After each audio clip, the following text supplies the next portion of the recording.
Madam, स्तनपान आणि स्तनाचा कर्करोग याचा संबंध काय? तर हो, नमस्कार. मी डॉक्टर वैशाली. स्तनपान म्हणजे फक्त बाळाचं पोषण नाही, तर ते आईच्या आरोग्यासाठीही एक संरक्षण आहे. स्तनपान करताना इस्ट्रोजन हे हार्मोन कमी प्रमाणात तयार होते. इस्ट्रोजन जास्त असेल तर स्तनाच्या कर्करोगाचा धोका वाढतो.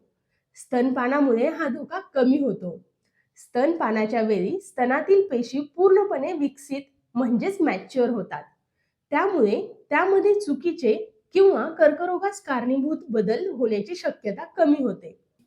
जितकं जास्त स्तनपान तितकं जास्त संरक्षण. जितक्या जास्त काळ स्तनपान केलं जातं तितका स्तनाच्या कर्करोगापासून बचाव वाढतो. जर फॅमिली हिस्ट्री असेल तर स्तनपानाचा फायदा होतो का? तर हो, नक्कीच होतो. घरात आई, बहीण किंवा जवळच्या नात्यात स्तनाचा कर्करोग असला तरी पण स्तनपान केल्यामुळे धोका काही प्रमाणात कमी होतो.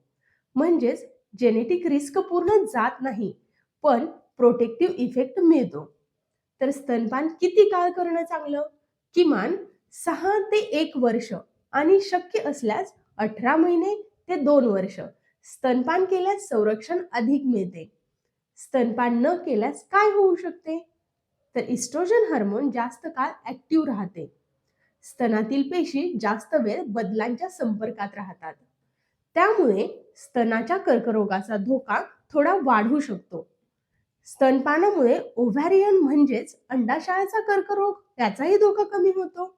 थोडक्यात काय, तर स्तनपान करणे हे आईसाठी एक संरक्षण आहे. जितकं जास्त स्तनपान तितका जास्त फायदा. स्तनपान फक्त बाळासाठी नाही, तर आईच्या आरोग्यासाठीही संरक्षण आहे. संशोधनामध्येही म्हणजेच WHO ने सुद्धा हे प्रूव्ह केलेलं आहे. आई होणं म्हणजे स्वतःचीही काळजी घेणे. अशाच वेगवेगळ्या माहितीसाठी माझ्या चॅनलला लाईक, शेअर आणि सबस्क्राईब करा.